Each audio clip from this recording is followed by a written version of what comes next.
Peringatan Hari Kemerdekaan 17 Agustus mendatang, progres pembangunan Ibu Kota Nusantara terus jadi sorotan. Walau infrastruktur disebut sudah rampung 82%, namun permasalahan populasi di IKN dikhawatirkan membuat ekosistem bisnis tak berjalan lancar. Progres pembangunan Ibu Kota Nusantara terus jadi sorotan.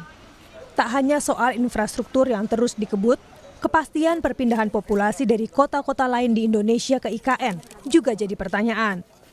Menteri PUPR sekaligus PLT Kepala Otorita IKN, Basuki Hadimulyono menyebut, saat ini pembangunan Ibu Kota Nusantara telah rampung hingga 82%. Menurut Basuki, setelah tanggal 20 Juli mendatang, seluruh pembangunan di IKN akan terlihat bentuknya, termasuk rumah dinas menteri.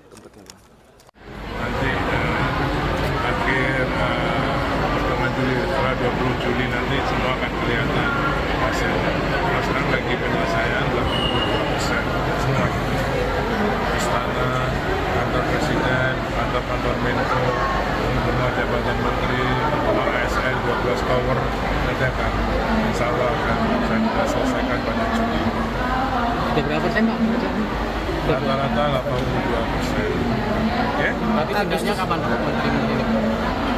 Kalau pindahnya nanti setelah Agustus, karena Agustus dipakai dulu fasilitasnya untuk upacara 17. Sementara itu, Menko Bidang Kemaritiman dan Investasi, Luhut Binsar Panjaitan memastikan tak ada masalah terkait populasi di Ibu Kota Nusantara atau IKN. Kepindahan pejabat negara di IKN akan dilakukan secara bertahap setelah Agustus. Ditambah, ada juga masyarakat Balikpapan dan Samarinda yang jaraknya tidak jauh dari IKN. Hal ini disampaikan Luhut merespon pertanyaan Apindo soal investor yang khawatir akan permintaan produk yang minim jika jumlah populasi terbilang sedikit. Luhut bilang, IKN masih dalam proses pembangunan dan jumlah masyarakat yang tinggal di IKN akan bertambah seiring waktu. Luhut menjamin tak ada masalah dalam realisasi pembangunan IKN. Nggak ada masalah. Saya kira IKN itu nggak ada masalah itu. Hanya soal waktu aja. Karena waktunya kan juga nggak akan setahun selesai. Nggak 2 tahun, 3 tahun, bisa 5 tahun. Itu kan growing kan. Tapi apa yang dibuat program pemerintah, dananya juga nggak ada masalah. Apa masalah? Apa ya? Soal populasi nggak akan ada masalah juga ya Pak? Ya pegawai TNI aja udah penuh itu. Artinya sudah ramai kegiatannya. Saya pikir tahun pertama kedua mungkin kelihatan masih agak belum ramai. Tapi saya kira setelah, kan ada jangan lupa loh, ada Samarinda dengan Balikpapan. Itu kan jaraknya cuma 45 menit. Ya pasti ramai. Sebelumnya Presiden Joko Widodo menyebut akan berkantor di IKN setelah infrastruktur transportasi seperti bandara dan jalan tol rampung. Kedua infrastruktur tersebut ditargetkan rampung pada Juli ini. Nanti jadi berkantor di sini Pak, bersama Pak Bas. Pak Basuki. Bapak kapan? Juni. Bapak kapan Pak? Apa Juli. Oh, Pak Bapak Basuki Juli. Juli. Oke. Saya nunggu airportnya jadi, jalan tolnya jadi. Kalau jalan tolnya jadi, airportnya jadi. Perjalanan Presiden Joko Widodo ke Kalimantan Timur dimulai tahun 2019.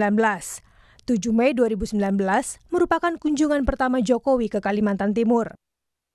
Lalu 17 Desember 2019 menjadi kunjungan pertama setelah Penajam Pasir Utara diputuskan sebagai lokasi Ibu Kota Nusantara. 14 Maret 2022, prosesi penyatuan tanah dan air Nusantara. 25 Oktober 2022 menelusuri jalur logistik melalui jalur laut dengan KRI Eskolar 871. Tahun 2023, tepatnya 23 Februari, Jokowi meninjau pembangunan proyek rumah menteri di IKN. 21 September 2023, groundbreaking Hotel Nusantara, lalu 1 November 2023, groundbreaking Bandara VVIP. 20 Desember 2023, Jokowi groundbreaking Rumah Sakit Umum Pusat dan penanaman pohon di sekitar IKN. Disusul 17 Januari 2024, groundbreaking 10 proyek BUMN, swasta, dan lembaga negara.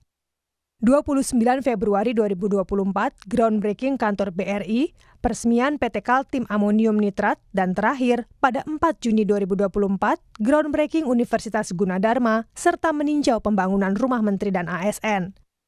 17 Agustus mendatang, upacara kemerdekaan ke-79 Republik Indonesia akan digelar di 2 lokasi, yakni di IKN dan di Istana Negara Jakarta. Jokowi akan memimpin upacara di IKN dan sejumlah tamu dan pejabat negara, termasuk para presiden periode sebelumnya, juga turut diundang ke IKN. Tim Liputan, Kompas TV.